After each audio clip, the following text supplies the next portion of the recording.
Hello and welcome back to Multimodal. I'm your host, Steve Future. This is a podcast about GPT-3, multimodal AI models like DALL-E 2, the company OpenAI.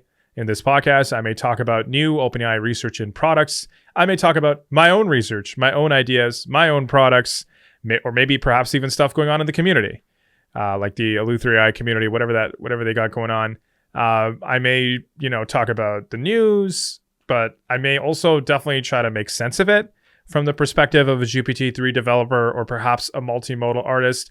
I don't spend a lot of time talking about the past in this podcast. I barely spend time talking about today. This is a podcast about the future.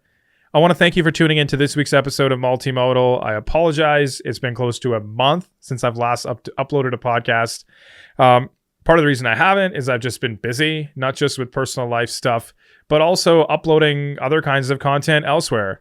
If you follow me on my newsletter, bakztfuture.substack.com, on Twitter at bakztfuture, as well as my YouTube, youtube.com/bakztfuture, I've been busy just uploading stuff, sharing my thoughts, keeping up with the developments in this space.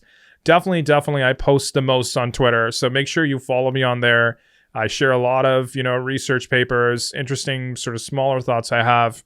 Not everything makes it to the podcast. Not everything makes it to YouTube or the newsletter, but a lot of my original ideas in the raw form, they do start on Twitter. So make sure you follow me on there at bakztfuture.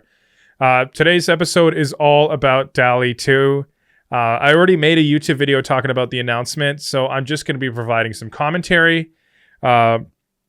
I'm going to provide an update on DALL-E 2 access, like, the waitlist and all that stuff. I'll be sharing what we know so far, because I'm sure you're wondering, how can I get access? How can I try it? I'm sure you're aching to give DALL-E 2 a spin. I'm going to be talking about what I call pre-DALL-E. So what I mean by this is before you have access and you're on the waitlist, what can you be doing? What are some things you can be doing to prepare yourself, to stay busy, to have a productive time once you get access to it? I think too many people make the mistake of perhaps diving in a little bit too much. It doesn't hurt to do a little bit of research prior.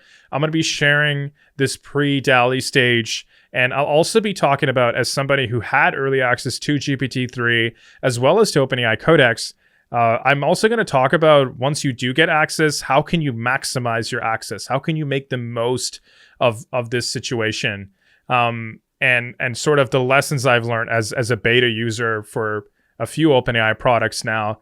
I have some sort of insights that I think could be really beneficial to anybody looking to try DALL-E 2 and just in general who's passionate about large language model and multimodal products.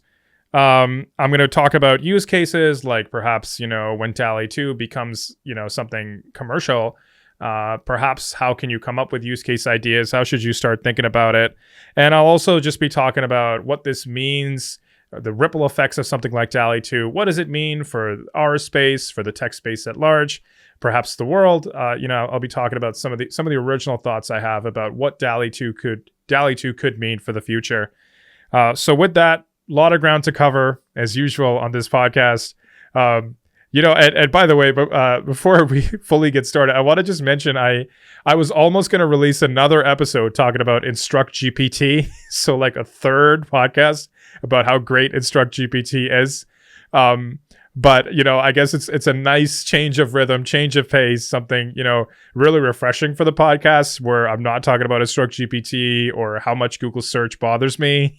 And so today we're going to just be talking about DALL-E 2. So let's get started. So to start with, the DALL-E 2 announcement, I just remember opening up Twitter and just seeing a flurry of these high quality image generations for these ridiculous kinds of captions, and mostly from OpenAI employees, but also their sort of network at large.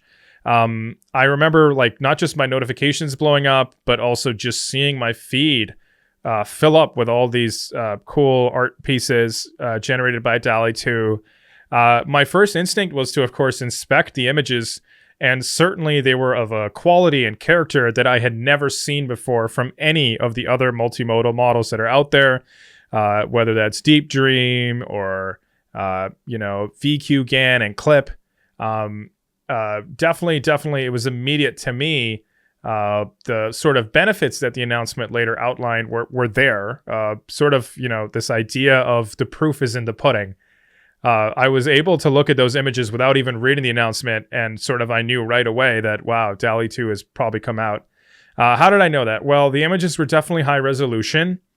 They were definitely feasible. The way elements were sort of composed and how they related to each other, it made sense, usually within some physical reality. The images and the content was quite clear. One unique thing was the textures. The textures were so high quality for whatever it was, whether it was an illustration or a character design or something hyper realistic. Certainly the hyper realistic stuff was something the multimodal space has never seen before. And sort of the quality of whatever was generated was just mind-blowing, just awesome. And some of the creativity I was seeing from something like DALL-E 2 was equally impressive. And so I already had the YouTube video, like I mentioned, of the announcement walkthrough. I think the key ideas are DALL-E 2 is something they're releasing. There's a waitlist. I'm going to put the link to the waitlist in the description below. You can edit stuff, and sort of perhaps rearrange it. It generates multiple options that you can choose from that are high resolution. And because it's diffusion based, it's also faster. So far, just to put a window into what we know so far about DALL-E 2, we know it's faster. We know it offers high resolution images. We know that it gives you multiple options to choose from. Hope you're with me so far. And I also heard that it's only available as a web UI thing on the OpenAI platform. It's not yet available as an API option. So it's there just to try. And so obviously my main takeaway for the DALL-E 2 announcement, I was just mind blown. This is something that I still felt was perhaps a year away. Certainly not this high quality. And, to show people outside of not just this AI space, but also the tech community, they were also just, their jaws were on the floor that this is something that computers can do for us today, that we can simply type in an image, type in a text description and get back this high quality image. And I think already what we're seeing 2 weeks into DALL-E 2, I think the real limitation is human imagination. What will you come up with? And what do you dare to dream and basically type up into DALL-E 2?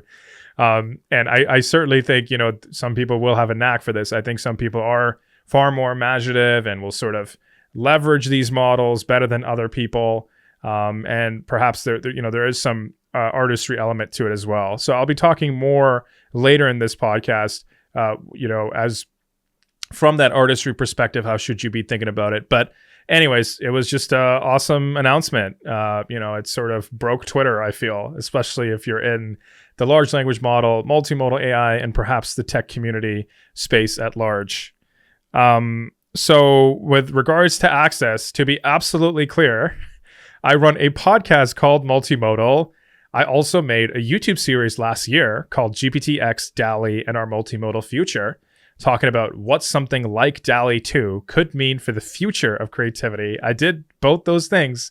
Even I don't have access to DALL-E 2.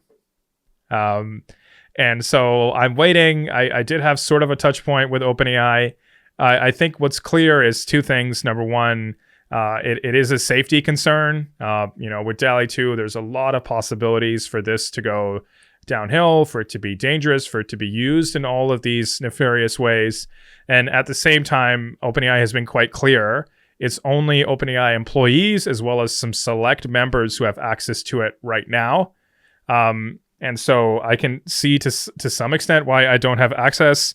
I also, Sam Altman, the CEO of OpenAI, was basically, he mentioned yesterday when somebody asked him, how is DALL-E 2, how's that waitlist going to work? He wrote, "We are adding several hundred users per week now and will ramp up significantly in a few weeks. There are still a lot of problems, but we are working hard to improve." So that was, I'm going to put the link to that tweet below. It seems to me like it's, not just a safety thing, maybe a little technical piece, and they are working to ramp it up. I don't think they're making this up. OpenAI has opened up GPT-3 fully, right? Anybody can just sign up and use it now. It did take them a while to get there, but I think since they've done it once already for something like GPT-3, I think perhaps they will figure out this technical stuff too a lot sooner. Now, don't get me wrong, DALL-E 2 is still multimodal. I imagine it's far more compute and inference expensive than something like GPT-3, but I'm optimistic that perhaps these technical hurdles can be solved a lot sooner. And I don't think they ever said something like this for GPT-3, at least publicly.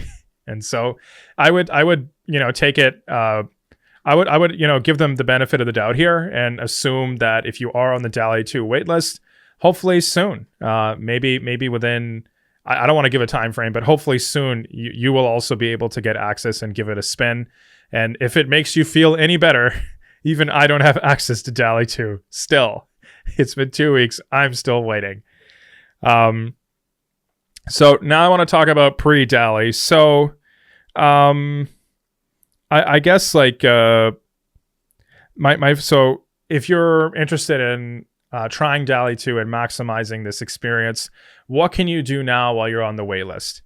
Well, my first thing is I recommend you try out the existing multimodal text-to-image generation notebooks that are out there. Like, feel free, try out VQGAN and Clip. I've heard and seen great things from Disco Diffusion. In fact, I recently shared a tweet where somebody compared DALL-E 2 to Disco Diffusion prompt by prompt, and Disco Diffusion is pretty impressive. So if you're aching to try out some of this stuff, you want to get practice, and you're just also maybe curious, give Disco Diffusion a spin. Now, what you want to keep in mind, though, is I suspect DALL-E 2 is still orders of magnitude better, faster, easier, more fun to use. But that's one thing you can do in the meantime. The other way I would start thinking about it is I would start coming up with a list of different image prompts that I would enter once I get access to DALL-E 2. Different areas of interest. And sort of the main thing is to write all these things down so that once you get access, you're ready to go. I would come up with experiments that I want to try with DALL-E 2, perhaps in different creative areas. So I'm going to put a link, but Bram put out a great quick article on his Substack about his findings with DALL-E 2 so far. He was experimenting with photography. Like, if I enter in DALL-E 2 different lens types, what kinds of outputs will I get from DALL-E 2, right? So the way I would think about it is, what are the different creative areas, especially obviously the visual ones, and where can I explore? You can also start thinking artistically. Is there a certain kind of art genre or a period in art that interests you, a certain art style? Are there certain kinds of natural scenes? Are there certain kinds of things you want to do, right? Certainly one of the more promising areas of DALL-E 2 is product design, right?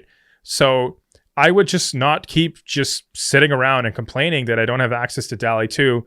At minimum, I would start writing down what are the different product design areas I want to explore. What kinds of products? Can I download some sample images so that I even have my images ready to go that I could feed into DALL-E once I get access, right?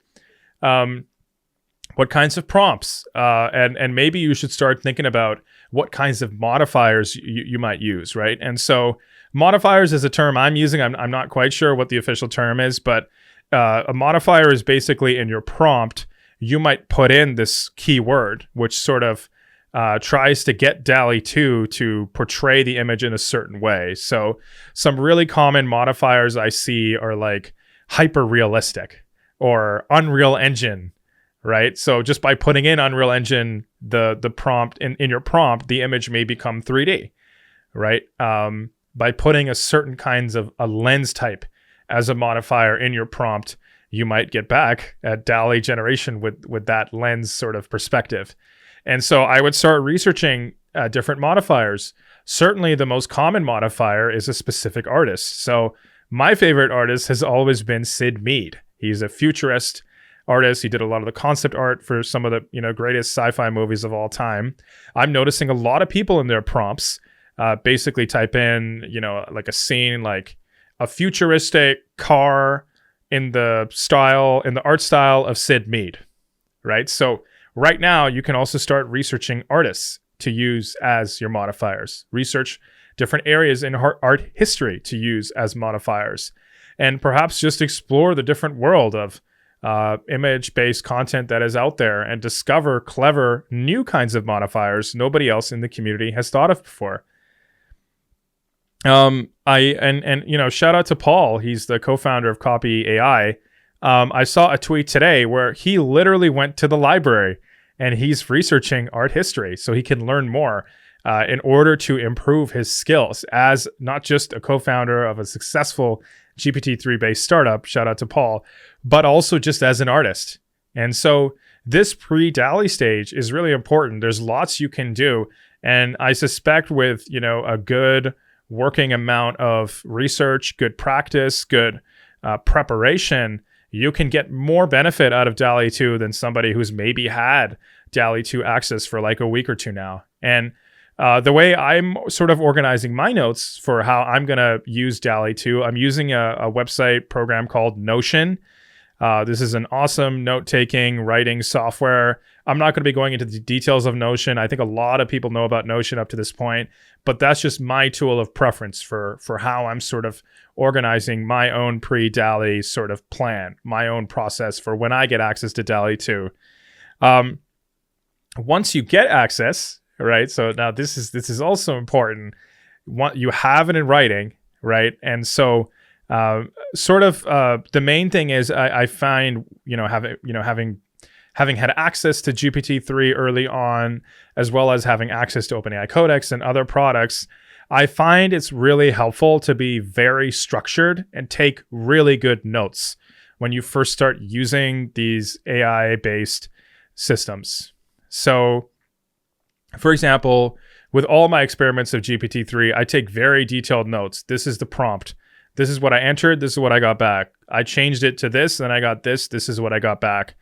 And I find that all these things, whether that's OpenAI Codex, GPT-3, DALL-E 2, they're a lot like musical instruments. So if you've ever played a musical instrument, there's a difference between an unfocused practice session and a very focused one that is structured. And so my recommendation is for DALL-E 2, have structured sessions once you get access. Don't just fool around. I think there's a role for that. Maybe after a focus session, maybe for 10 minutes, you just try stuff. But I actually find it's better to experiment stuff, record your findings into a program like Notion, take screenshots, paste those screenshots, save those images in there, and sort of explore and experiment in a very thoughtful way, in a very meticulous way. And then that way, not only will you be able to understand and understand your process, improve your skills, but also you'll be able to share your findings with others, as well as just continue to grow and expand. But what you don't want is a situation where you just type in whatever for 30 minutes and then get bored and then never practice, never improve, never get better, or not even understand how did you get such cool results in the first place. So once you get access, that's my first recommendation. The other reason I really recommend taking good notes when you first get access to these systems, what you often find is the systems get better, maybe 6 months or a year later. So one of my biggest regrets for GPT-3, I had tried a lot of things, I had taken some notes, but in the beginning, GPT-3 was just not able to do a lot of the things that I had tried on the OpenAI platform. The mistake I made was not writing down the things that didn't work or writing down all the things I tried. And the reason that was a mistake is, years later when OpenAI announced fine tuning, when they launched Instruct GPT, they've recently updated the GPT-3 model with more recent data. When all these things happened, I couldn't retry my experiments. And so maybe a lot of the brilliant ideas that I had, which could be potential opportunities for GPT-3 or awesome use cases, at the time, they weren't possible, but literally 6 months to a year later, they may have been. I would never know, right? And so you can't duplicate that initial first experience. You can't duplicate that initial rush of ideas you may have for these kinds of products. right? So you want to jot down, like I'm doing, as much as possible, all the different ideas, all the things you think it could do, what you would love to try, different experiments. Because if it can't do it today, I think odds are maybe within 6 months, a year, 2 years, definitely 5 years, it will probably be able to do that. And so if you have it in writing, you can refer back to it and see, and perhaps benefit from it years later as the capabilities improve. And so I think my main point is, once you get access, take notes, have good notes, and also you'll have those notes as reference as the capabilities improve over time. And I think one other mistake I've made as a GPT-3 developer in the past, I didn't spend enough time focusing on, a few categories or key areas that really interest me. I think there's something about artists. Some of the greatest artists just sort of found some area that they're just drawn to, and they just practiced at it. They just explored it more than anybody else. They found a way to be different and make it work overall. And so I really recommend, once you get access to DALL-E 2, is to sort of indulge yourself, sort of find something that unusually interests you and really explore that area as well. Note taking is good from a broader perspective. But I think, sort of like artists have a signature look, they explore different things, they try different things. I think what I'm just saying is, give yourself a license to also explore these specific segments as well. Finally, I want to just reference a brief book. It's called I believe it's called Why Greatness Cannot Be Planned by Kenneth Stanley. He's an AI researcher. He had this incredible, website called PickBreeder. It was part of a research study. And the basic idea was, this evolutionary algorithm would generate cool images, and people would just curate what images they like at each step of the way, and they could sort of branch off these images. And what he found is, after a few generations of images, it would go from some blob that looks like nothing to like maybe an eyeball, and then 2 generations later, it looks like this awesome car. And so the point of the book, why greatness cannot be planned, is it's sort of like, some of the craziest results we see are the result of these stepping stones we never would have expected. And, this book says a lot about the discovery process, like how some great things have some, unusual stepping stones in order to get there. And it has a lot of lessons about, creativity, entrepreneurship, art, design, as well as, it's a big criticism of the AI world as well. But the main reason I want to share this is, I think with DALL-E 2, we have a similar idea. Like, I think you might start off with a certain kind of prompt. You really explore it. It takes you one place, then you explore it further, try something slightly different. You might pass it off to a friend. They add on it, they riff on it. And by the end, it's something completely different the world hasn't seen before. So that's something as well that I think I'd put on your radar. It's a relevant book. And actually, I believe the author, Kenneth Stanley, now even works at OpenAI. I don't think he's involved necessarily on the DALL-E team, but I just think the book is relevant. DALL-E 2, I think, is a huge experiment at scale about, different people having access to these things, this AI program that can generate art for you. What kinds of cool art will we see? We're definitely only scratching the surface of what's possible here. Now, when it comes to use cases, so we don't know yet what OpenAI's plan is. So far, it's not available through the API. I'm not sure if you can commercialize DALL-E yet, how far away that is.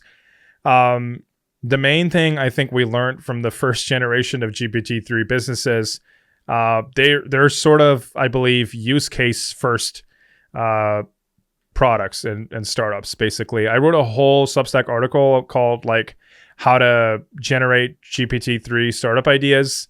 And I had another subsequent, post as well on how to build a GPT-3 startup monopoly. I'm going to put the links to both those articles below. But basically, I think the way you could build a business out of DALL-E 2 is a lot like how you could build a business out of GPT-3, you need to find a specific scenario where DALL-E 2 does really well, reliably. And if it can do those specific scenarios, then you need to sort of match that. Hopefully there's an audience there that specifically needs this. Ideally, they need it a few times a day. If you are able to find an audience and a use case, then it's just a matter of putting it out there. And the good news is integrating stuff like GPT-3 and DALL-E 2, it doesn't take much time. Like in the past, the AI part was the hardest part for building a startup. Now that AI part is just an API call. And so you can build a really quick prototype that tests it and see if people will pay. There may be other ways too, whether that's NFTs, whether that's, just being an artist and using something like DALL-E 2, perhaps getting a Patreon going that you may be able to monetize that way. I think, there's going to be a whole renaissance of new kinds of creative tools, right? So imagine a logo generator built on top of DALL-E 2. Imagine something which can generate custom fonts, maybe not based on DALL-E 2, but based on some other kind of multimodal engine. It'll be a lot simpler to use than something like Photoshop or Illustrator. These tools have required you to pick up these skills for so long now that I think a lot of people with ideas who may have been creative because they didn't know these tools, they didn't fully get to express themselves. Now I think there will be a new class of creative tools where everyday people can just enter stuff and pick stuff they like, or iterate on it, or take it wherever they want to go without having to learn things like Photoshop or Illustrator. So when it comes to use cases, commercialization, that's what I would be thinking about. Now, something like DALL-E 2 certainly has a few ripple effects. So I recently put out a piece on Substack about how I think we'll see more kinds of futuristic art. This kind of unique situation where the tech community can potentially all be artists has never happened before in history. And, I'm quite critical in a way of pop culture, and, a lot of the blockbusters, they always portray some kind of dystopia. I'm excited for technologists to have access to these tools to perhaps create art, because I think we may get some more representation in art and media, and it may actually be more inclined to a utopian, futuristic take of the future, not just something that makes you lose hope and faith in the future. So one sort of ripple effect was just, I think we may see more kinds of futuristic, optimistic art. Another big ripple effect of DALL-E 2, I think we'll see a change in essentially the OpenAI community. Depending upon how much more usage something like DALL-E 2 gets compared to GPT-3 or OpenAI Codex, I'm not sure if it will get more usage, right? But I think it's possible. I definitely think it'll bring a different kind of user to the OpenAI community, definitely on the forums. Certainly, and I'm generalizing here, but certainly artists are definitely fun and noticeable. When they enter these communities, they have a different worldview. They have, different things. They may have different kinds of questions on the community forums, and perhaps they may even outnumber the original GPT-3 developers or the Codex users. And I actually think this forum and space may actually be a really unique, interesting, interdisciplinary kind of space that we've just never seen before. Coders and artists hanging out in the same place using the same tools. Perhaps the coders will become more like artists, and the artists may become more like coders. I genuinely don't know. But definitely culturally, the community will change as a result of this change in its composition. And I think this is just a really, really, really interesting thing to think about. This is definitely definitely just the beginning of something much bigger. So last summer, I put out a series, GPT-X, DALL-E, and Our Multimodal Future. I encourage you to check it out. It's all available for free, 19 videos, which talk about what something like DALL-E 2 could mean for the future of creativity. I'm so excited for this series because now that DALL-E 2 is out, I can't think of anything more relevant. I'm sure many people are wondering, what does something like DALL-E 2, what could it mean for the future? But I think it's all the start of something bigger. My series talks about all the things it could mean. For example, in the last video, I sort of shared this insight that I had that perhaps some of the best users of something like DALL-E 2, perhaps when it's safe, will be kids, because they're more imaginative and it's so easily usable, and they'll come up with all these ideas that boring adults would never think of. I definitely think it would, focus on composition, right? Looking at your picture overall, because you don't need to worry about these details. That's a huge possibility. The first, video in that series talks about, mixing and texturing. This idea of combining two different things. This is something that multimodal tools will allow us to do. And certainly this is what we're seeing with DALL-E 2. People are just combining really interesting things, right? An astronaut riding a horse on the moon, right? And one of the other things I've been thinking about, and I'm going to put this hopefully as a Substack piece. I don't even have a word for it yet, but one of the features that DALL-E 2 has is basically you can give it an image and it will generate a variation of it that's slightly different, but still has the essence of the original image, that has that similar kind of vibe. It looks kind of like it's inspired by it, but different enough. I just think it's this idea of sort of taking advantage of the latent space. That's something like DALL-E 2 may pick up on an image. This could become a huge foundation of multimodal creativity in the future. In a way, I kind of think it's an easy way of dodging sort of copyright concerns, but also without it, you could have even greater egregious forms of copyright breach, right? But I think the larger idea is you could take something you like, put it in, get a variation going, and then build on it, remix it, make it your own. Take that and combine it with something else and make it even more awesome. And so this kind of concept, this process I'm describing of see something you like, get a variation of it going, make it different, make it awesome. I'm still trying to find a word for it. But creatively, I think this just accelerates this idea of mixing and building upon the work of others, being inspired by others. And, we all know Picasso's famous saying, good artists copy, great artists steal, something like that. This is that on a whole nother level. And I'm going to put out in the Substack post, but I think, we're barely scratching the surface of understanding what all of this even is. But this could be sort of one of the pillars of something much, much bigger that will have serious ripple effects, I feel. So right now it's all still pretty raw, but I just also wanted to share that this is something I'm thinking about. I would love to read in the comments below. What do you think? Are there other examples of this throughout history? I'm thinking of music, people sampling other people's music. This may be sampling at a bigger scale. This may even be like writing an essay where your teacher tells you put it in your own words, right? And as a combination of putting enough stuff in your own words, it becomes something new and different. Anyways, just something to think about.